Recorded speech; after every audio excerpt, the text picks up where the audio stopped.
I got a little bit. I'm at my parents. They got a nice wood desk I'm sitting at right now. I'm just touching wood. Touching wood. It's right. It's like touching What's up? Oh, grass, guys, What's by up? touching the wood. way, I have a hard out at Yeah, 3:25, we're gonna so go. We gotta we go. need to We're 20 minutes. We're going right now. We're going yeah, yeah. live. Good. Let's have some fun. Oh, hi, everybody. Welcome to the FiveStack, special FiveStack today. We do have 5 stories that most of you are going to love because you're smart people. That's why you're here. But the number 1 and number 2 story, which really matter, we brought a ringer in, ladies and gentlemen. And I had this young lady on my show a couple of weeks ago, and we had a blast, and it was so nice to talk to her. And I watched her on Piers Morgan eviscerate some moldy old prick the other day, and I'm like, I got to have you back on. We got to get you on the 5-stack with my friend Zev Shalev. Please welcome back to the show, Tara Palmieri. Hi, Tara. How are you? Hey, how are you? Yeah, really good. You're doing God's work, by the way. You know, there are so many people that do what you do. Lev is one of them. I'm one of them. But you and Lev are both the gold standard in investigative Zev. reporting. You'll get it right Sorry. one day. You'll get it right I one get day. Lev It's once okay. in a while. It's Zev. That's Zev. There's a bunch of Evs in my life. And so, you know, it's incredible because I wanted to get both of you on today to talk about not just Nobody's Girl, but the journey that you've been on with all of these victims. And if people are new to Tara, new to, you know, what your work is, you've been on the Epstein files for the victims before everybody else. You traveled with the victims. You did a 7-part podcast series on the Maxwell family.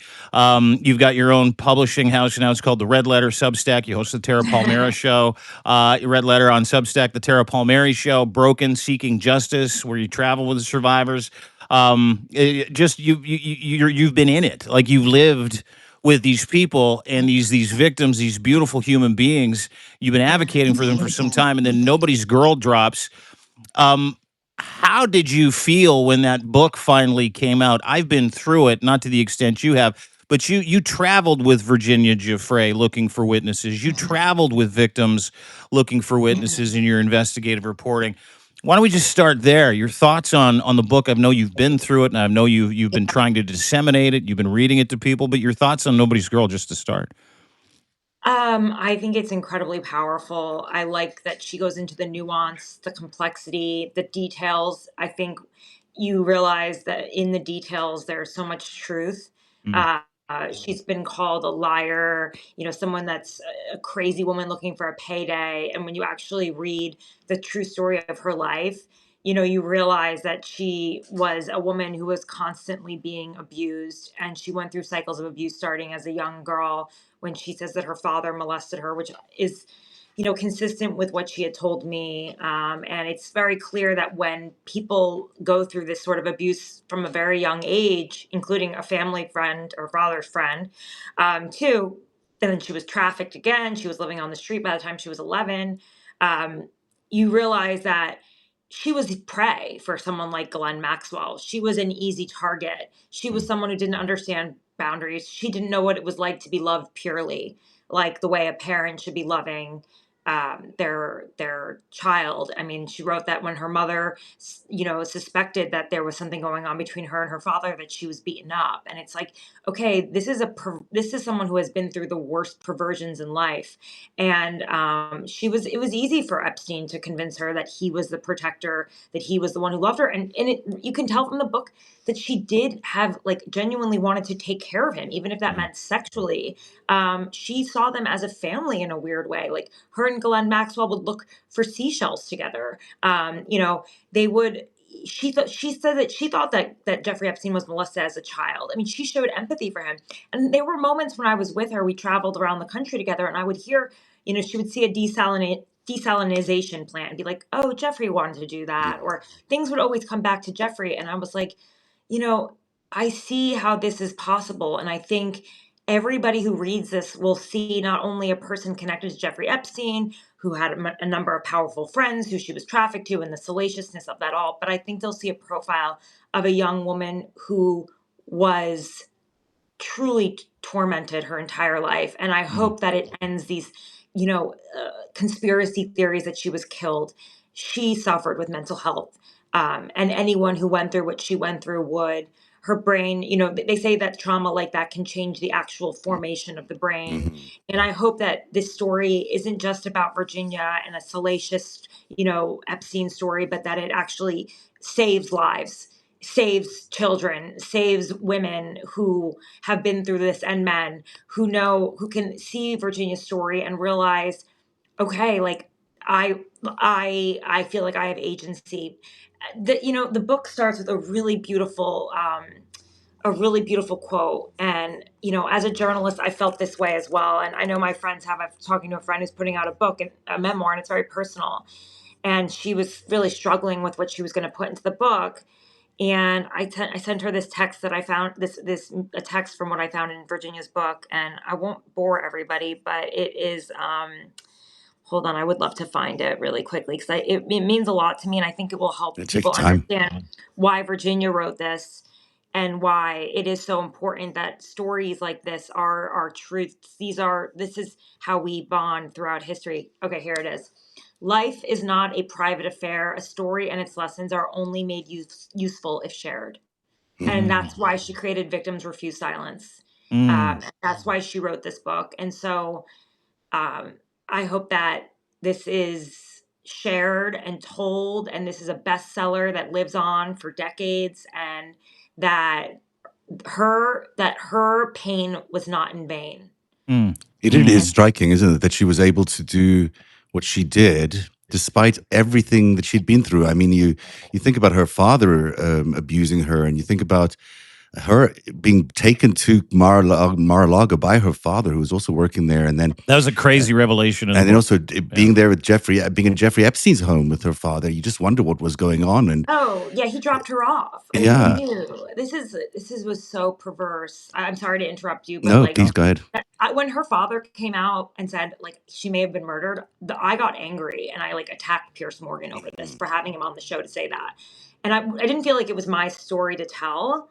I didn't like that was her decision to talk about her experience. But I was like, shame on you for having this man on the show who she hasn't spoken to in decades. And he's spreading lies about her, and her mental health. It was her brother that was there who tried to save her when she took her life in the bathroom. He tried to bring her back to life for 45 minutes until the paramedics came. I spoke with Virginia before she died, and I remember that when we spoke, she did not sound great. And I said to her, you need to come to the US. You need to see your family. Because she was living in isolation, and her husband was abusing her, and she wasn't around her children. And I heard a woman that was crying out for help, living in Australia on this ranch away from the light in her life. Her children were her light.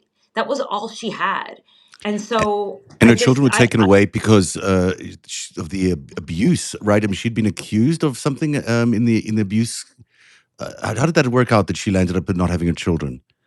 Well, her and Robbie had an incredibly abusive relationship, which is not surprising. So Epstein and Galen say to her, we want you to bear our children. Okay. Mm. Zorro Ranch, by the way, they saw that as a potential breeding ground for children in the future. This is insane. She Exceptional was, children too, right? That was Epstein's thing. He wanted to breed yeah. exceptional children. Yeah, Right. that was it. Like talented. And that was the one thing I do see with so many of these Epstein girls. They had so much promise and talent and beauty and light. And they were just, they saw that, and they sucked it out of them, their youth. And so, she writes in her book that she feared that they would one day molest the child that they made together. And so she was sent off to go find Thai twins and learn how to actually be a masseuse.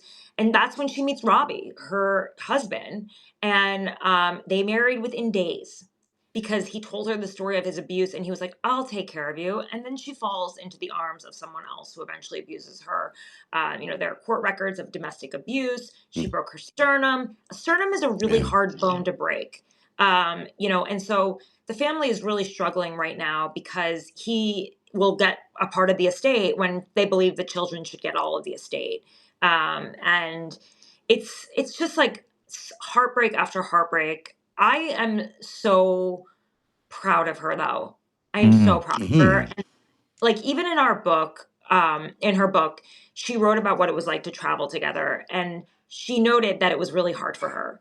And for me to read that, it made me really sad to hear that it was so hard for her, because I knew it was, but she kept pushing. And in her book, she Mm. explains that, like, for so long, no one took her seriously. No one saw her as someone who was telling the truth and trying to corroborate her story. So she pushed herself, even though she felt re-traumatized by going through, by seeing those people who were in her past, by knocking on those doors, by going to these places from her youth. But she was just so grateful that someone was like, you're a person, I see you, and your story deserves to be told. Because And you by the mentioned way, in your sorry, go ahead. sorry, no, I was just saying, and like, and even then, we could only use her as a single source. Like, Mm. you know, we couldn't use her as a single source. We had to, everything she said, we had to corroborate it. So like, what I knew was the stories she told me were incredibly devastating, but we couldn't corroborate everything, so Mm. we couldn't use it. Like, this was, How difficult has that been for you? I mean, you've traveled with these victims, you've heard names, you've heard stories. Obviously, Mhm. you know the breadcrumbs and the threads that Virginia. If you read the book, Yeah, and if we get these redacted files, you said that recently, and after I went through the book, I'm like, oh my god, she left so many threads for everybody to pull on. Those redacted right, files are going to be something. But for right. someone like you that has traveled with Virginia, traveled with the victims, gone through this journey, that has advocated for them and has made this a tenet of your professional career. Um, how difficult has it been for you to have the knowledge that you have and watch the rhetoric and watch everybody run away from it and pretend that these victims don't exist? I mean, it's always been horrible to see a story in which it's been fetishized in so many ways. Like, there's the wealth porn of it all. There's the spy porn of it all. Then Mm. there's the porn of it all. And then, the survivors are rarely the story. And so I remember when I took on this podcast, the Broken Jeffrey Epstein podcast, it was executive produced with Julie K. Brown, who obviously broke the story again. Adam McKay is an Academy Award winner, and then we used this fact-checking team from the New Yorker, who that did the Weinstein reporting, because we really wanted this to be solid. And it's, of course, like, it was devastating to know so much more than we could report. But at the end of the day, like, I am a journalist, and there have to be boundaries, and I need to make sure that everything that I'm reporting is solid. But yes, it's hard in these cases of sexual assault. It's a he said, she said, unless Mm. you can get people to corroborate it. And then that is why, we went on this journey together, going to the homes of people who could have witnessed the abuse, or at least placed her in the same rooms or places, and that's what we did. Hmm. Um, so, for her, though, she would just take breadcrumbs from anyone, acknowledging her, remembering her, like the house man placing her there, Mm. picking her up, driving her around. I mean, that was sort of like, oh wow, someone's, because you have to understand, for so Confirming her long, people like Prince existence. Andrew were like, I've never met her before. All Mhm. these men, Yeah. Yeah. I've never met her before, and you're like, well, why are you on the flight logs with her then? You know what I'm And saying? some people were also accusing her It'd of be being responsible devastating for her, right? for It'd be her. devastating for her. Yeah. What was that? I'm sorry, Zev. What I was was that? just some people were accusing her of being responsible for his death as well. I mean, that's Yeah. I mean, in Yeah. some ways, she became victimized for his murder, for his suicide murder, whatever it was that happened to him at the end there, by these same wealthy people that had originally abused her. Yeah, I mean, there was something. She was really one of the few victims that really spoke out for so many years, Mhm. 10 years, and she was dragged through the mud, especially by the Crown, by the British papers, the Crown. They were just like, she's looking for a payday. So I last night I was on Piers Morgan, and the man that was on the show with me, he has spent money to investigate this and to prove that Prince Andrew is in the clear, right? Like, that has been his mission. And I had him, and I had him, I had, and You eviscerated him, by the way. Like you eviscerated him on that yeah, on Piers Morgan last night. he explained to me his findings. He's also a friend of the Maxwells, by the way, Mm. Glenn Maxwell's family. He says he's not a spokesperson for them, but he's a friend of theirs. And at one point he was calling her venal. He was saying that she was a collaborator of blackmail, that she enjoyed being a prostitute, that she was a teenage prostitute, over and over again. And I said to him, "Listen, I don't know what the laws are in your country." But in our country, she couldn't even go into a nightclub. Here she is at 17 years old at who was it? Naomi Campbell's nightclub, birthday party in Saint-Tropez, which means she was actually on a flight brought over there by two adults, okay, that got her on a plane and brought her internationally, holding onto her passport to another place, okay? And it just begs the question, what is this 17-year-old girl doing with these adults? What good is happening there when they are spending time with someone else's child? And I also asked him, okay, you did all of this investigating. Did you ever find out why Prince Andrew was friends with Jeffrey Epstein? He said no. I was like, well, then why do the investigation? Why? Now we know now Well, that he does the investigation because he's trying to help his friends. Like that's Yeah. why he does the investigation. That's not a legitimate panel with him on it. Like that's not a legitimate conversation to have because the only reason he's there is to buttress your incredible reporting. The only reason he's there is to obfuscate for the Maxwell family. The only reason he's there is to continue to run interference like everybody else who's lied about the victims, like everybody else who has lied, like everybody else who's tried to, like the fact that I watched it last night, the fact that he tried to justify that it was perfectly fine for two adults to take a 17-year-old, and the 17-year-old liked it, by the way. She enjoyed she it. liked it. And she was She enjoyed manipulative. it. That was another thing he said. I fucking couldn't believe what was I was coming out like, of his do you mouth. spend time with 17-year-old girls? Like, have you ever been around them? But also, this is a period of your life when you should actually be in high school, when you should be learning, when you should, and if you look at that picture of her at Naomi Campbell's birthday, you see adults, and then you see someone who looks very tiny and small and not developed. Clearly a And that's child. Yeah, and that's what Jeffrey wanted. And Virginia talked about that a lot. Like they really restricted the diets of the girls so that they looked young. And Virginia looked particularly young, even though she was 17 at the time, because they wouldn't let her eat regular food. And she actually fondly remembers the chef for giving her pizza. I'm like, what a creepo for being around. And just like, and so, to me, I'm like, I hear teen prostitute, and I'm like, can a teenager be a prostitute? I don't believe that's a law in the United no, you States. can't. And we know I don't now think that so. the Virginia and anyone else who was under the age of consent was intentionally trafficked to these people because they wanted to capture them in a criminal setting. It wasn't just about having them have sex with someone on camera and capture that for the blackmail. The blackmail entailed having them commit a crime. What they wanted to capture was a crime, so that they could have real leverage over the people they were blackmailing. Oh, Did definitely. she ever discuss that? Was she ever aware that she was trafficked at a young age in order to incriminate people like Andrew? Yes. I don't think she was lost. It wasn't lost on her. I think being young, she didn't quite understand all of it, but she knew that she was flying around to these like high flying places. And it's part of the reason why she didn't know the names of all these senators and all the other people that she, wrote about, and admits that when she was younger, she didn't know all of it. She knew the famous people. She remembered seeing Al Gore on the island. She remembered seeing Bill Clinton. Like she remembered those names. Because she'd seen their faces before, just like any 16-year-old or 17-year-old. They're not going to know some random senator from Maine or, the Midwest. But, this, I don't know that she was aware of how sophisticated it was that she was being used as a pawn in some sort of blackmail ring.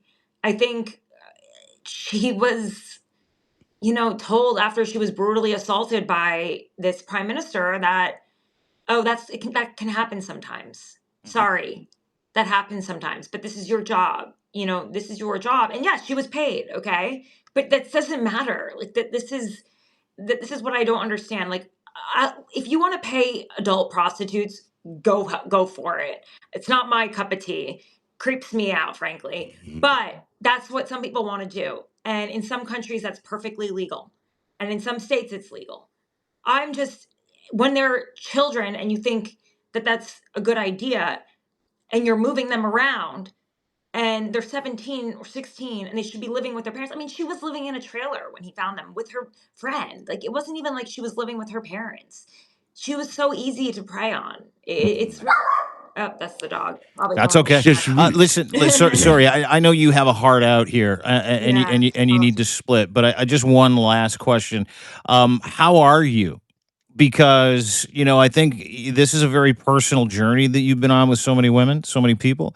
You have been tireless and dogged, and I think about my psyche covering some of the bullshit that we cover, some of the negativity. You've been Yeah. in it. Like, how are you today?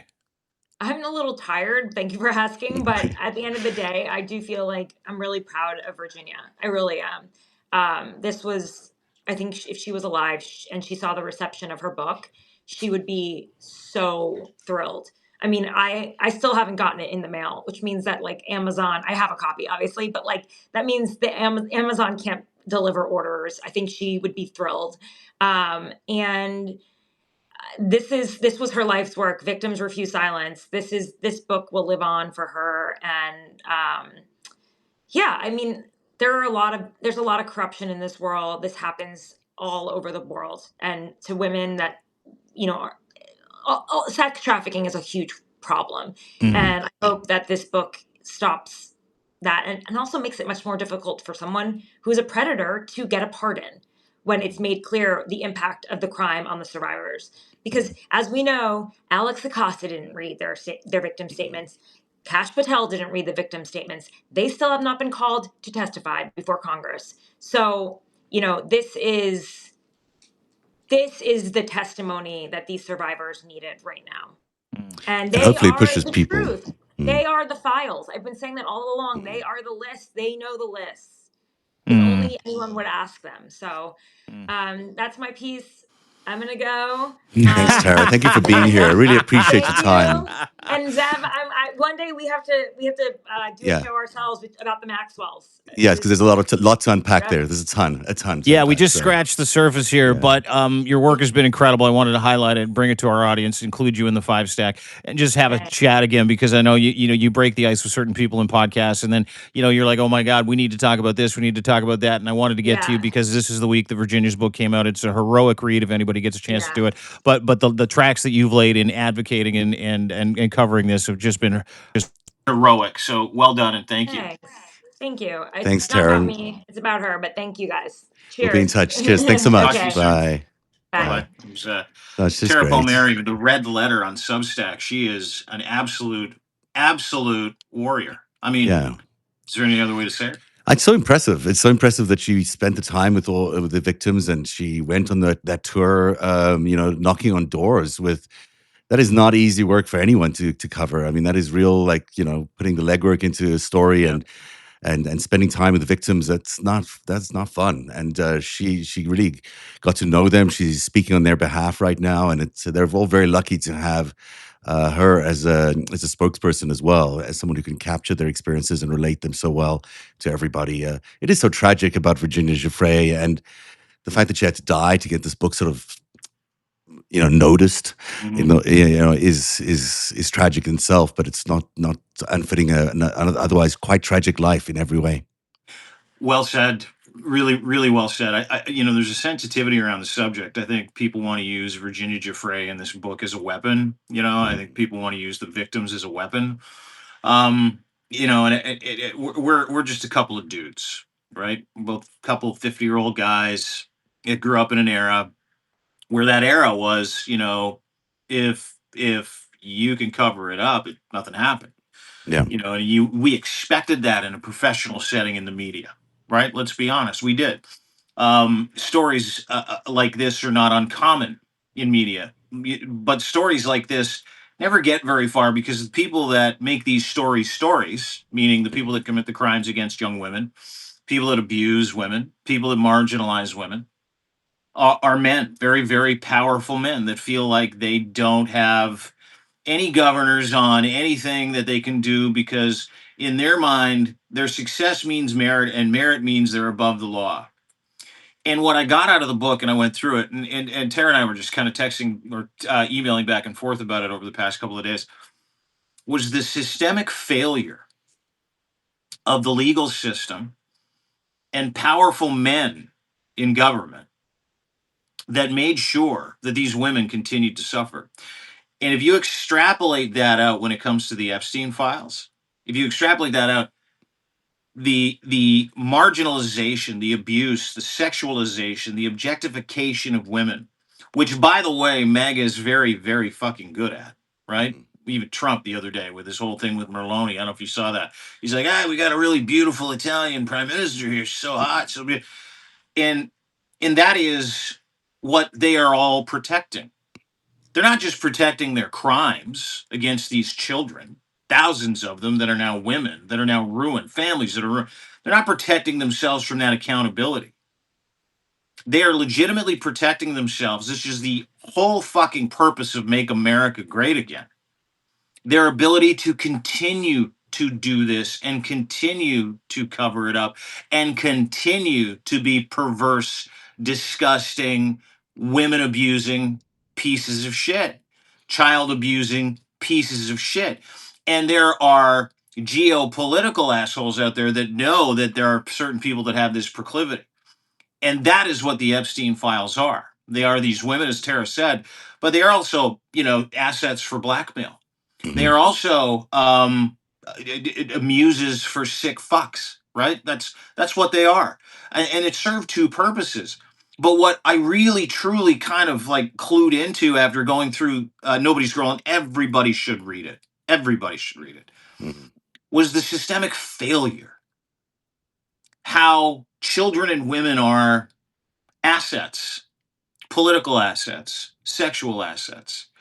And there's a certain subset, certain group of people, and they seem to all have power, right? They seem to all be very wealthy. They seem to all be in the government. They seem to all be hovering around the fringes of lobby groups and billionaires and banks and Senate and the president and venture capitalist people. So when you think about, there's just this sick group of guys that just love to do sick shit to kids. No. It is so much bigger and so much wider than that, which is why the government sets this stuff up. This is why Alex Acosta gave Epstein the deal in the first place, because it is a tenet. What happened to these girls is a tenet of geopolitical bullshittery. This is allowed. This is a systemic strategy and tactic. It's that is also used by governments around the world, and elites love it. And it's enabled by the same business interests. I mean, what I'm reporting on lately on Narrative has been about Jamie Dimon, the CEO of JP Morgan, who's sat there as the helm of this bank who, for 15 years, Jeffrey Epstein used that bank to facilitate the transfer of $1.1 billion in over 4,000 transactions. Now, that is many of which were flagged as being suspicious, as being problematic. People inside the bank kept saying, this is a problem.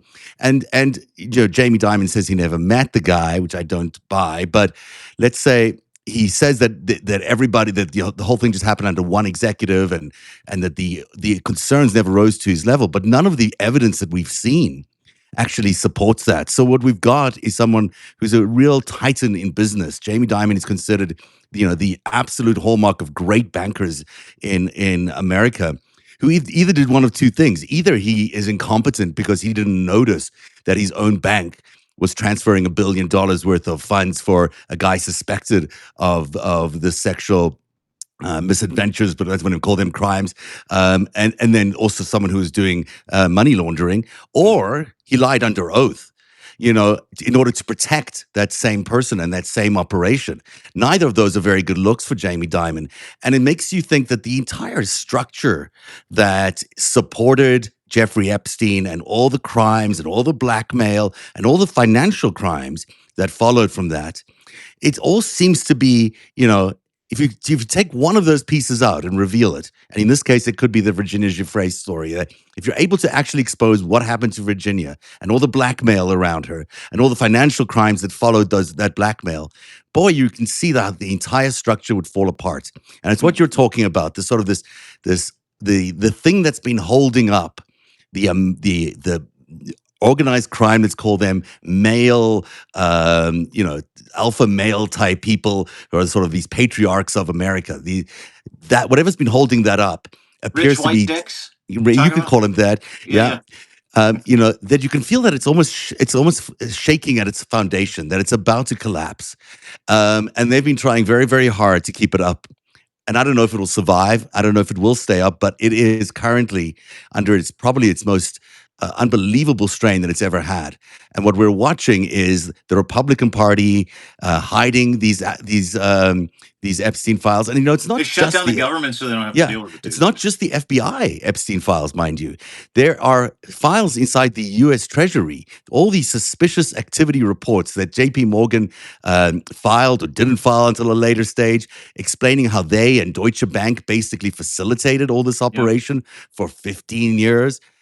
The Treasury Secretary Bessent is refusing to release those files. Now, why is the Treasury Secretary so afraid of what's in these files? Why is he not sharing them with the media? Why is he not sharing it with the public? What are in those files that is making him so nervous about issuing or releasing them? And of course, we can suspect what that is. We know exactly what's in them, is that there is all sorts of transactions, but even the stuff that we know involve some of the women, involve the transaction with Russian banks and all these other things. But I bet you there's a lot more in there that we haven't been able to quite pin down, that involves an enormous amount of financial crimes that have really left the taxpayer in the United States holding the can on so many different crashes and collapses of the economy that have happened in the last 40 years. Yeah, and your work in that department has been crazy. It was awesome to have Tara, even though it was only for 20 minutes, and I felt like it was a really abridged conversation where we could kind of get her thoughts, talk about some of the inside stuff. She mentioned Al Gore was at Epstein Island too, in that. I don't know if you watched that, and it was incredible seeing so many women come into the conversation today, because this isn't just about corruption. Its roots are in corruption. It's bigger than, which sounds really, heinously pedestrian for me to say that this is bigger than the Epstein files. This is not just about trafficking thousands of young girls and women across the world for the better part of 2 to 3 decades. This is about standing up for women, but this is now also about what is in the system. What is the bug in the system that not only allowed this to happen? Because listen, I'm reminded of the interview with Howard Lutnick, where he's on Pod Force One. I don't know if you saw this. Yeah, He's on Pod Force One, and they're like, "So you live next to Jeffrey Epstein?" And he's like, "Oh yeah, the guy was so gross." And she's like, "Well, tell me about it." And he's like, "Yeah, we went there. We bought a house. He was here. We were there. It's like 8 steps. We go next door. There's a massage table in the room." He goes, "I get the right kind of massage. You know what I'm saying? My wife kicks me out. We lived next to him for 15 years. Knew exactly what it was back then, 15 years ago. Him and his wife did nothing about it." Jamie Dimon, let's take him as a. How long did he bank with J.P. Morgan Chase and Jamie 15 Dimon? How long? years. 15 years. 15 years. 15 years. Jamie Dimon pays out hundreds of millions of dollars to the victims and then says he has no idea. Yeah, No idea. what. Even though the receipts of those financial transactions were all flagged and he made them get pushed through. He was like, yeah, just rubber stamp it. It's going to Jeff. It's going to Jeff. He didn't ask any questions either. It He took didn't want 6 to say years. anything. It took 6 The years. systemic nature of Yeah. this, it cannot be underscored enough. It is a feature in American politics, the abuse of young girls, the abuse of women. And as a white straight man, I can tell you this: when I used to hear these stories as a young white straight man, I wouldn't think of the victims. It sounds absolutely terrible, right? It sounds awful. I wouldn't think about, well, how much of this is going on and who is allowing this and how has this been allowed to perpetrate over a long period of time. And the other thing is, I would look away if the perpetrator was a straight white dude because of my bias. Yeah. Because I'm an asshole. I was a young asshole. I was like one of those guys. And now, 25 years later, I think what did we miss? What did we miss? How does this happen? What are we allowing? Why did we not advocate? And it goes back to believe them, right? It goes back to listen to them. And someone like Tara, who spent some time with us today, which was incredible, not only believed them and listened to them, she quit her day job and traveled with them. Yeah, amazing. I was so glad to ask her about the question about whether Virginia actually realized she was being, she was being used as a blackmail, as a pawn in a blackmail scheme to try and incriminate people. And I don't think Virginia Giuffre realized that, and I don't think that a lot of the girls that were entrapped in this operation, which had all these facets, which included, intelligence operations involving Russia and Israel, and business interests involving all the biggest, most powerful names in the world. I don't think that they had any idea really what they were involved in. To some extent, they were used just solely as pawns in a game to gain power over these individuals, so that even other individuals, these corrupt organized criminals, could get wealthier and wealthier and wealthier. They were really discarded as human beings. No one thought of them as even having any rights or values or anything like that. They were just used as pawns in a game, and you can really see that in the reaction that Virginia Giuffre and Tara was describing, how she'd knock on doors just looking for validation on just on her existence, on who she might be. That was a really sad part about that interview, and sad part about that book is that, part of Tara's last couple of years has been looking for witnesses, but not to the crimes. Yes, to the crimes, but witnesses that could validate the existence of these young girls. Unbelievable. And to have these stones for Virginia Giuffre, and there's heroic aspects to her book, just being able to, put that vulnerability into words, as she did with Nobody's Girl, which is fantastic. It's disturbing, it's awful, but it also, you get a glimpse into the strength that she has, the strength that these victims have, to go and find out what happened to them, knowing how fucking horrific what happened to them was. Yeah. Going to look for justification for their existence. Unbelievable. Going to look for justification. And I'll tell you what, straight white men, I'm talking to you now. That book had an indelible, will leave an indelible mark on my soul. And I would encourage every man to read it, especially if you are in the presence of, or are lucky enough to have women in your family, whether it be your wife, your children, whatever the situation is, specifically children. Because this was in as much a warning of what to look for because of the abuse. And that was another revelatory part of that book, the abuse that she suffered at the hands of her father from the age of 7 until the age of 11, which made her flee. Unbelievable. The story of the dad, just unbelievable. Yeah, Skyrock. Yeah, I just, it is the theft of innocence from young people, children, should be something that is punishable by death. After reading that book, should be punishable by death 100% of the time. You abuse a child, you steal their innocence, you should be put to death 100% of the fucking time. I don't care who you are. I'm not going to co-sign that, but I agree with you that they deserve to, everyone needs to be face justice. I'm not a fan of the death penalty in general, but I am for that. I know you are. Yeah. We should move on to the rest of the FiveStack because we've got maybe 15 minutes here, and there are 5 big stories developing that we really should touch on today. We got let's push it to like 25 minutes, maybe 30. Let's go. All right, okay. So the big story today, really, Trump just elevated 2 prominent election deniers to top positions at the Department of Homeland Security. Now, you remember these names: Heather Honey, the Deputy Assistant Secretary for Election Integrity, and Marcy McCarthy as Director of Public Affairs at CISA. Well, while systemically dismantling the federal government's election security infrastructure ahead of next year's midterms is their number one goal. On a call last month with election officials from nearly 50 states, Honey alarmed participants by echoing right-wing conspiracy theories, complaining that DHS cybersecurity experts had strayed from their mission by combating election misinformation, and repeatedly citing a report used by conspiracists to claim voting machines were rigged.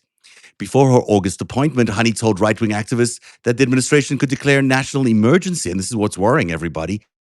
The administration could declare a national emergency based on a reinvestigation of 2020 just to justify dictating new rules to state and local governments without Congress. This is about as clear a plan as we've been able to identify of any, Trump acolyte who's willing to call a national emergency for elections based on a stolen election in 2020, which of course was not stolen, but this is what they're planning to do, if you believe what Heather Honey is telling people.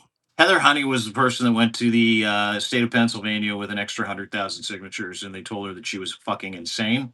By the way, I just wanted to bring that up. Like, these are two people, much like the Paul Ingrassia nomination for the Yeah. head of OSC.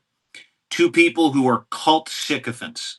They are mega cult sycophants. They are hardcore religious, hardcore, very Christian nationalists, hardcore assholes for Donald Trump. Now, what Donald Trump is doing is he is seeding ahead of the election every available opportunity, which was why he put Paul Ingrassia and nominated him as the head of OSC. Because what does he do? What does the OSC do? The Office of Special Counsel. Well, they investigate whistleblowers. They investigate crimes in the government. They look into election interference. They look into fraud. They look into foreign interference. They really keep tabs on elected officials. It's what the Office of the Special Counsel does.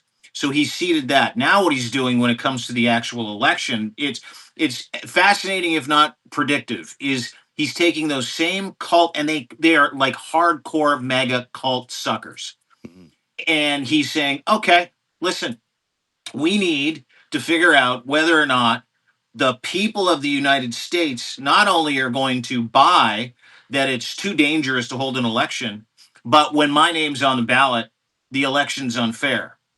And so we have to change the rules of engagement. Heather Honey might be one of the worst human beings in the history of politics in the United States as a female. She might be one of those people, because all she has done and she almost got fucking charged for what she did, by the way. All she's done for the past 2 years is complain and continue to talk about the big lie. Well, guess what, folks? Now Heather Honey is in charge of the 2026 midterms. In charge. And threatening a national emergency, threatening that the Trump administration could actually declare a national emergency, which would give them the rights, they claim, to restate the laws of how elections are run to every state. Mm-hmm. I mean, this is not how elections work, but if they are actually contemplating something like this, it throws into question, obviously the next election, but it obviously heightens the urgency for something to happen because, our democracy is at grave risk. This is a major 5-alarm fire when you've got people in charge of elections thinking about declaring a national emergency in order to subvert those elections. I mean, it's a whole new level.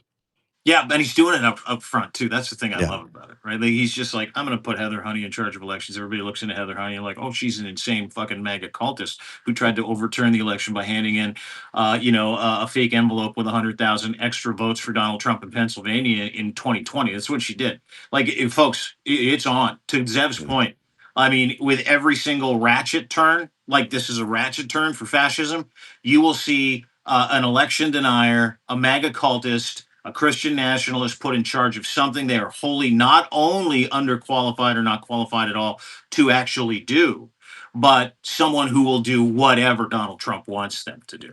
I mean, what on earth is he going to do next? Tear down the White House? Wait, he's done that. So actually, this is the other thing he's done next. This is the number 4 story was the Epstein story. So number 3 is Trump just pardoned Changpeng Zhao, the Binance founder who pleaded. TC? I don't even know how you say it. TC? CZ. They just call him CZ. CZ. Okay. CZ. The Binance founder who pleaded guilty to violating anti-money laundering laws as part of a deal where his company paid a $4.3 billion fine, one of the largest corporate penalties ever levied. The White House claims Biden's DOJ prosecuted Zhao as part of a war on cryptocurrency, despite there being no allegations of fraud or identifiable victims, which is an interesting way to describe someone who admitted to enabling money laundering on a massive scale, including, by the way, I think ISIS and a bunch of other terror organizations used Binance to finance themselves. This is another Trump crazy bit of news because not only has he pardoned a bunch of people that he shouldn't have pardoned recently, like George Santos and the Nikola founder, Trevor Milton, but he's also obviously benefiting a lot from cryptocurrency because his own kids are in a partnership with Mr. CZ, as you put him, as you call him, in order to benefit from cryptocurrency. They're in business with him. They've been making billions of dollars of this guy. So the quid pro quo here is pretty obvious, no matter what Catherine Levitt wants to tell us. this is obviously a corrupt enterprise. I mean, if you're allowing someone to be I mean, what else can you call it? This is corruption. This is just corruption at its highest level. The It's guy's open paying corruption. If billions you know and anything he about gets pardoned. CZ from Binance, who got pinched for 4.3 billion dollar fine. He actually ended up only paying 50. If you know anything about his deal with Donald Trump, and a lot of those crypto guys made deals, like the BitMEX guys. He pardoned the co-founders of BitMEX. He pardoned the co-founders of Nikola, another company that he fucking pardoned Ross Ulbricht from Silk Road. Dude Yeah. sold heroin and crack online around the world and fentanyl for fuck's sakes. Like he's the Yeah. biggest opium, fentanyl, acid dealer in the world, and a massive crypto. And what he does is this, and it's just a quick note. He'll pardon guys that have lots of money. Like he's getting ready to pardon P. Diddy, by the way. Lots of money. He's still got tons of money. And then it takes away They their denied that, agency. by the They way. get But well, he will. They take away agency. They give him a lot of money, and then he says, "Now go to work for me and do this dark thing, do that dark thing." Go. He did that with George Santos. I don't know if you saw George Santos this week. I'm going to get to CZ in a second and his background and what he actually gave Trump for the pardon, because this is a paid for pardon. But he pardoned George Santos the other day, and everybody's left scratching their head, going, "Why?" He hated George Santos. The second he pardoned George Santos gets out of jail and he starts hammering away at Zorhan Mamdani. Hammering ah, away at Zorhan Mamdani. So that was the purpose of that pardon. It's supposed to do 7 years for defrauding the people of New York out of millions of dollars, lying, fraud, what he cooked to actually get into Congress. It's like one of the great fucking fraudulent stories of all time, and the guy's shameless. And he's like, and I heard this, like I actually heard this from a source, is that they were looking around as how can we throw Zorhan Mamdani off his game? And he's like, well, we need a guy. And they're like, well, what kind of guy do we have? And there's literally in a room full of people doing a war room kind of conversation. And they said, well, we got this, we got this fat weirdo in jail for 7 years who's shameless. He'll do anything. He'd suck the chrome off a bumper for 500. He did cameo videos for $50, for Christ's sake, after he got fired trying to line his pockets. He'll literally do anything. He'll lie about owning a kennel. He'll lie about saving dogs and steal the money. He'll do whatever. He'll say whatever. He's nuts. And apparently the Trump regime was like, give him a pardon, let him go to work on Mamdani. Nowhere to fly. unbelievable. I mean, look, I buy it. And it's also very Russian. I mean, this is what Putin does with all the hackers in Russia. They put them in jail and then they say, hey, And you the can come out. criminals. Yeah. You can come out if you help us defraud America by doing this operation or that operation. And a lot of it is crypto based. So, the fact that Trump is now going to have this guy, CZ, beholden to him to do whatever criminal activity he needs done is not surprising. But this is crazy. Listen, here's the thing. Like, what's the quid pro quo with CZ? I was going to get to that. Quid pro quo with Yeah. CZ is really easy. Is you connect me and my World Liberty with an untraceable World Liberty crypto Bitcoin fund, seed it with $75 million for us. Get all your Binance and all your crypto and Bitcoin pals to feed into this thing, and we'll consider giving you a pardon. That's exactly what happened. Who's in charge of World Liberty? Zach Witkoff and Eric Trump, burn victim Trump. Who is the biggest the biggest capital raise for World Liberty? Who gave them the UAE. most money to get it started? UAE Sovereign Fund. Yes, and CZ from Binance. And today, CZ got his fucking pardon. So there's your quid pro quo. Now, what is he going to do? How is he going to be useful to Trump other than giving him money? Because everybody pays. Everybody pays the Godfather. Everybody pays. He's going to go to work making sure that Trump can continue to make untraceable billions. He's going to go to work with his network of other dark money, crypto, Bitcoin guys, making sure that everybody funnels their money back to Donald Trump, because that is the entire purpose of this. And his partners. This is what terrorism runs on. They run on fucking crypto. They run on digital coins. We just had this conversation. We live in a bizarre time. I said this to my mom this morning because I'm out in BC for a wedding, and I said, "There's no handbook for where we are." No, there isn't. There just isn't. What you're saying is so true about the financing, the terror financing. I mean, this is an American president. Keep in mind, this is an American president who's pardoning a guy who allowed the financing of Al Qaeda, ISIS, the Al Qassam brigades, and the Palestinian Islamic Jihad. All used Binance to fund themselves, to move money around the world, to launder funds. And this guy at Binance refused to put the FinCEN transactions that are you meant to do to say, hey, here's an associated, here's a terror group trying to move money around. They didn't file it at Binance. The same thing with ransomware. A lot of the people who have been subject to ransomware claims and the like, people who've had their computers frozen or companies have had their computers frozen, millions of dollars involved there. In 24 different cases, Binance failed to report these transactions. And then we've been talking about child sexual abuse. We've been talking about that all day. Well, Binance never reported transactions with websites devoted to selling child sexual abuse materials, including dark scandals, plus the darknet market scams, all this illicit activity, drug sales, large-scale hacks, account takeovers, all the stuff that happens in the dark. This is what Binance does. And Donald Trump, Mr. Let's Make America Great Again, just let the guy in charge of that walk away with a pardon. I mean, it's there is no handbook. It is Do you notice that? absolute. You notice that like Donald Trump is doing as much business as he can with as many people tied to terrorist organizations around the world. You notice that Ross Ulbricht, right? Mhm. CZ from Binance. I mean, he hasn't closed any doors with any despot, whether it be Z, whether it be whether it be Vladimir Putin. I almost called Vladimir Putin Donald Trump. What a Freudian slip that was. It is fascinating.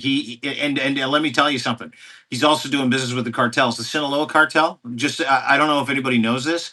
The deal he made to bring a whole bunch of Sinaloa cartel families over to the United States ahead of whatever they plan in Mexico. And that Yeah. has been in the last 6 months. This man is absolutely mobbed up, mobbed to the tits, as they say. He is absolutely. The number two story, speaking of the mob, the FBI arrested Portland Trail Blazers head coach Chauncey Billups and you got it. Miami head guard Terry Rozier this morning in what director Kash Patel called a historic arrest involving 35 people across 11 states in two separate gambling investigations, one involving mob-rigged poker games, the other involving NBA players selling inside information to bettors. Billups and Hall of Famer, a Hall of Famer and the 2004 NBA Finals MVP, is charged with money laundering and wire fraud conspiracy for participating in rigged poker games run by members of the Bonanno, Gambino, and Genovese crime families, who, by the way, Donald Trump is very associated with.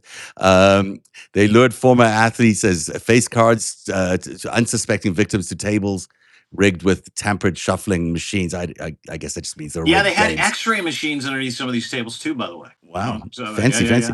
But it's a big thing. And you'll know why it's a big thing more than I would, because it involves a lot of sports people. Which, I mean, I know it's huge. It's huge. The NBA opened yesterday, like day one of the NBA season started yesterday, and immediately following the game, they arrested and charged the head coach of the Portland Trailblazers, Chauncey Billups. Chauncey Billups has been maligned. He's been a coach. He's been a pundit, like he's been a sportscaster. He's been a color guy for the NBA on TNT. He's been well traveled.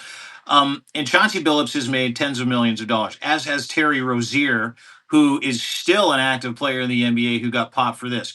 The story behind this isn't just about poker tables, though. It's also about throwing games. These guys are involved with four major crime families across the United States, as you know, and it is an enormous network. Now, I immediately discount everything when it comes to anything that Kash Patel says, but they're looking for wins at the FBI right now. Like, they're looking for any way they can get high-profile people, make it look like they're protecting America, da-da-da-da-da-da-da. And Trump's association with all four of these crime families is incredibly visible. Like, everybody knows about I it. mean, So, they ran some similar gambling operation right out of Trump Tower for a long time. Absolutely. So, They had these games in Trump Tower. I mean, who do you think helped him get those casinos that he bankrupted in Atlantic City? All these crime families. You don't have a casino if you're not close with some of these crime families, because they control all of that. So when it comes to what these guys were doing, it wasn't just poker games. It was also this is fucking crazy. They would place games, like they place bet on an under, like how many are you going to score under 8 points today, Terry Rozier, or are the Portland Trailblazers going to score less than 121 points? And they would make sure that those things happened, right? Where Chauncey Billups, this is the allegation, would prevent certain players from going out so that he could keep the score low, so he could cash a $200,000 bet, and all the people in this network that were betting on an under when everybody had the over would all get paid. But Terry Rozier is even funnier, Damon Jones is also involved in this. He's an assistant coach in the NBA. There are dozens of people in the National Basketball Association that are going to be in trouble. But these are the two figureheads because one's a head coach, one still plays. Terry Rozier would fake an injury if they had him at under 8 points per game. He'd be like, "I pulled a hammy, coach." Coach is like, "What?" Because yeah, I pulled a hammy. You got to take me out, and he wouldn't go back in the rest of the game. Wow. I mean, you really are, what has happened to the world? Like, Oh, this has been happening for a long time. yeah, I know this has been happening for a long time, but I mean, the fact that the president of the United States is associated with the same kind of things that these guys are getting arrested for, but he's the president and he gets away with a whole bunch of craziness, but these people get arrested. I don't know. It seems a little weird to me.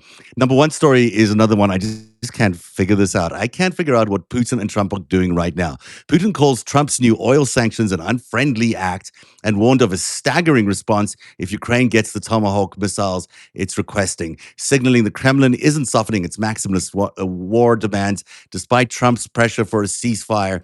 The sanctions, these are new ones that he announced overnight, target Russia's two largest oil companies, Rosneft and Lukoil, and represent Trump's first major punitive action against Russia after he complained Wednesday that every time I speak with Vladimir, I have a good conversation and then they don't go anywhere. So then he does this thing. He introduces these sanctions.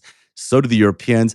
For the life of me, I mean, unless he suddenly has transformed into a different person, this is either happening because he's being forced to happen or it's something else. But I don't know why this is happening. Do you?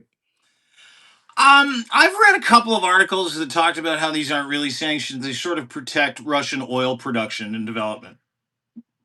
And Yes, but the Chinese have stopped buying, have reduced their Chinese their orders of Russian oil. It's expected the Indians are going to as well. Look, I'm as puzzled by the story as you are because this is not consistent with anything he's done up until now, which is really help Vladimir Putin in every way he can. yeah, Now he seems to have done something that isn't going to help Vladimir Putin. Zelensky looks like he's actually buoyed by the whole thing and thinks this is something we've been wanting to happen all along. Maybe it can actually work in stopping this war. yeah. I mean, I don't know what to make of this because, as far as I can see, there's nothing in it for Donald Trump. I don't either. But what he did is he went after state-run oil companies. So let me just they sanctioned Rosneft and Lukoil, Russia's two largest oil companies. They increased pressure to negotiate an end to the war. Trump saying he's unhappy. Sanctions were the first against Russia. By the way, they've tariffed and sanctioned a whole bunch of other people they haven't done against Russia, which returned to the White. He's since Donald Trump returned to the White House, targeted key revenues from oil sales that financed the Russian war machine. The move against Russia marks the latest swing of the pendulum. The British government has sanctioned both of them last week, and the U.S. just kind of came in this week and did that. But you know what I find interesting because I can't figure it out either is Trump said he wasn't going to send tomahawks.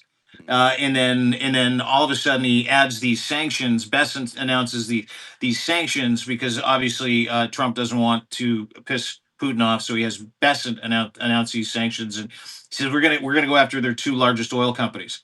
Who didn't they sanction? Vladimir Putin. No, Who I didn't get they that, sanction? Any of his but oligarchs. In these fact, two. they've been lifting sanctions. So you can sanction the world all you want. You lifted banking sections. You've lifted sanctions on individual, goons, oligarchs that are just as complicit, and you still haven't sanctioned Vladimir Putin.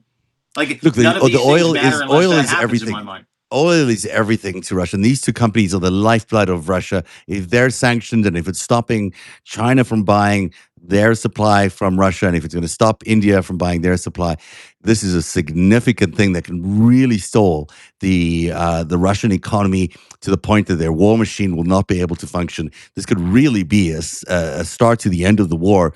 And it is as surprising as anything that it is being instituted. I don't understand. What they did with the Donald Trump. Did someone steal the real Donald Trump and replace him with a fake Donald Trump? Because what's going on right now is what should be going on. It should have been going on for years now. These oil sanctions should have been in place. Now that it's happening, who knows what's going on? Something very strange is I think happening if in we our wait foreign affairs. 48 hours, we'll find out what's going on. Like Yeah. what normally happens with these things is Donald Trump will Yeah. come out with some sanctions, some tariffs. That's why they call him Taco Trump, right? Like Yeah. he'll come out and say something, and then he'll use this as a tactic to get somebody to move. Nobody moves, and then he'll go, yeah, we're gonna have a meeting and we're gonna talk about it. We'll meet in 2 weeks. We're gonna meet in Budapest. 2 weeks over here, 2 weeks over there. We're gonna do that. Did it with China recently where he's like 155% tariffs, screw you, because China's like, if the U.S. ships are in our ports, we're going to make them pay enormous port fees. And so Trump's like 100% tariffs. Now he's going to meet with Xi next week, and he's really excited. I'm sure everything's going to work out, right? All this harsh language that we continue to see in these threats to sanction, these threats to tariffs, they never really ever amount to anything. And specifically where Russia is involved. And like I said before, these are, yes, Rosneft and Lukoil are the lifeblood of the Russian economy. But unless he takes a hard stance against Putin, which he still hasn't, dude said he's disappointed. I've been disappointed by Vladimir Putin. Vladimir Putin has killed hundreds and hundreds of thousands of people, and Vladimir Putin has also kidnapped 20 to 30,000 children, and Vladimir Putin continues to demolish hospitals and kindergartens and schools and infrastructure. Most of Ukraine was in the dark on the weekend. I don't know if anybody knows that. And the best he could do is, I'm going to sanction 2 oil companies. And by the way, I'm disappointed. I'm disappointed. Or is it possible that Vladimir Putin has also had enough of the war and wants to find a way out and knows that he needs his economy to stall in order for him to step out of the war as well? Maybe it's sort of self-inflicted thing. What I don't believe is that Trump is just acting on his own volition. Everything he does is done under Putin's directive or suggestion, at least. That's the pattern up until now. So maybe Putin also realizes he's got nowhere to run anymore, and it's time for this war to end. And he needs some pressure applied to him and to the rest of the Russian institutions that are operating in this war. Maybe he's looking for a way out. I like your wishful thinking. I'd like to be wishful. I like to end on an up note because really, these shows have become like a litany of the most like appalling things you could imagine happening, run one after the other, and it's good to do because I get to hang out with you, and we're always find a way to laugh about the things, but it can get a little much when we're just reading a list of the worst possible events. And this is a good news event. I think this is a good news event finally. I do too. Hey, listen, you take hope where you can take it. And I just want to quickly shout out before we get out of here and thank everybody for being here. I don't know if you noticed this, but halfway through the show, one Katie Couric showed up to watch this. I did see Katie. I love Katie Couric. I'm a huge fan of Katie Couric's. I'm a massive fan of Katie Couric. I've worked with Katie Couric. She is lovely in person as she appears to be professionally. She is incredibly like her personality is on TV, and that is one of the reasons she's such a huge star on TV, is that she's able to be really authentic, and she is. But I gotta say, I was so starstruck this first time I saw her because I was a young executive producer at CBS News, and when she agreed to come on the morning show that I was producing, I was like, oh my God, Katie Couric's coming in today. And I was sweating bullets because she is also a real pro. I mean, she is a total professional. She doesn't suffer fools easily, as no one does in that sector. And she puts you through the ringer right when she meets you, and she did that with me. But this was all during the Palin. Remember, Steve Schmidt would know about this too. Yeah, that's where you met Schmidt. Yeah. So, it's all about when I did that interview with Palin, and she's a rock star. I always thought her career was stupidly ended at CBS, but then CBS is known for these kind of ridiculous things. And boy, do I miss someone like Katie Couric in the mornings. Katie was made morning television in a way that very few others have succeeded after her. I'm sure there's lots of great anchors in the morning, but there's no Katie. There's no Katie. No, dude, I'm so happy to hear that. It's funny because sometimes they say never meet your heroes because your hero might be an a-hole. and journalistically, I know, right? And by the way, I have met some of my heroes, and so far only one was an a-hole. But Katie Couric is the gold standard when it comes to broadcasting, in my opinion, right? And just a vanguard for women, and just a vision of strength and professionalism. So, Katie, thank you for joining the show, and thank everybody for coming here today to spend some time with us. And I want to thank Tara Palmieri. Everybody, go and check out Tara Palmieri's Red Letter on Substack. At Tara Palmieri is where you're going to find her. You can also find her the Tara Palmieri Show on YouTube. Please give her a follow. They're known on the planet it does better work when it comes to advocating for these victims. She's been on it for years, and that's why I asked her how she was doing at the end of it, because I can't imagine. I mean, the relief that from that book is probably one thing, but I mean, the work is now beginning again. So please go and support Tara Palmieri, the Red Letter on Substack, Tara Palmieri She's Show on great. YouTube. She's It's on great to have Twitter her as on. well. Really grateful she got to spend some time with us. Want to remind everybody, my friend Zev Shalev as well. She.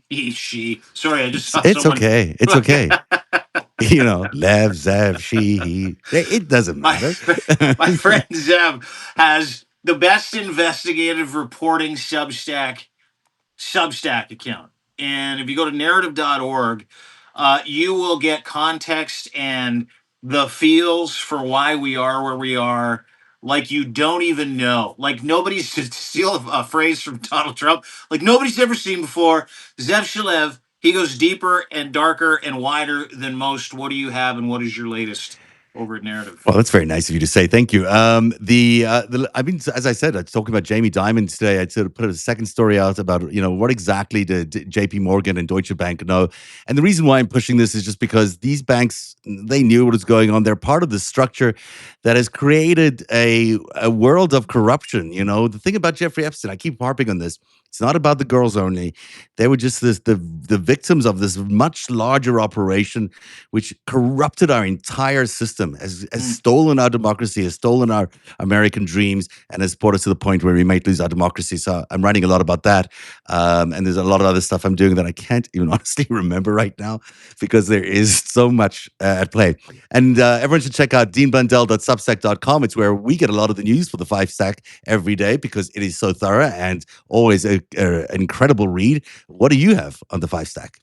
Listen, Mark Carney held a surprise press conference yesterday, and we're going to talk about it tomorrow. But I put up a pretty definitive piece on it. I don't know if anybody saw it, but Mark Carney called a press conference literally in the middle of negotiating with the United States of America. The same day, a little story comes out, which you can also read at deanblundell.substack.com, about us possibly having sectoral deals, meaning tariff deals, but in different industries and sectors, meaning steel and aluminum, because we're not going to get anything done with these guys. And so if we can get relief in one area, great. So, and Mark Carney's waited this out because Donald Trump is the guy that's been going, hey, let's get a deal done. Let's get a deal done. And Mark Carney's like, let's just do a deal here and see how the rest goes. So nimble, smart, cool. Well, 24 hours later, Mark Carney calls a press conference, like a shockingly surprising press conference, where he effectively said, I need everybody to know something. It's over. Like it's really over. And insinuated that Canada had tried, but we have an unreliable partner. And now, because we do so much trade with the United States, it has become a vulnerability due to the president of the United States, not in so many words, and what America is trying to accomplish. Part of that announcement, and I need everybody to stay with me just for a second. Part of that announcement is a result of, believe it or not, the encroachment of Russia and America, that friendship getting closer and closer and closer. The proposed Trump Putin tunnel, the friendship these two have, the intel that Canada has on the relationship, and the intention of the relationship between Donald Trump and Vladimir Putin, and where Canada stands in regards to possibly becoming a proxy state, that and Greenland as well. So yesterday's announcement was the culmination of fits and starts, but it was also, if you read between the lines, and the press conference was very thick. It was about the military, that war is not war, but encroachment is coming to our shores. We need to shore up our military, and we are the relationship that we had, the desire for that close economic relationship, the ongoing relationship with the United States in the way that it used to be is now over. And if you missed it yesterday, I need you to go to my Substack and check it out. Share it with as many people as you can, because if you read those tea leaves, something happened. And that something that happened is bad faith negotiating, and the fact that Canada is now firmly under the understanding that there is an intention to remove us from our sovereignty. There's an intention to take our natural resources. There is an intention to change the border. There is that intention. So I want everybody to go read that today if you can. Subscribe, free or paid, doesn't matter to us, just as long as you share this content. Paid keeps us in the game. I've still got 50% off for the rest of the month. So if you could be so kind, I'd appreciate it. If you can't, you just can't do it. But you want full access, you want to be in these chats, you want all the exclusive content, send me a DM. I'll do the best that I can to make sure that you get one.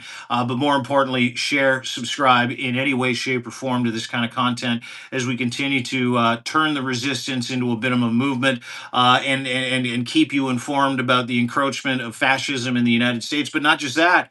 I mean, this is a full move. Like, this is happening all around the world. It's happening in Asia, it's happening in Europe, it's happening in the Americas. So make sure we stay together, stay informed, subscribe, share, do whatever you can do.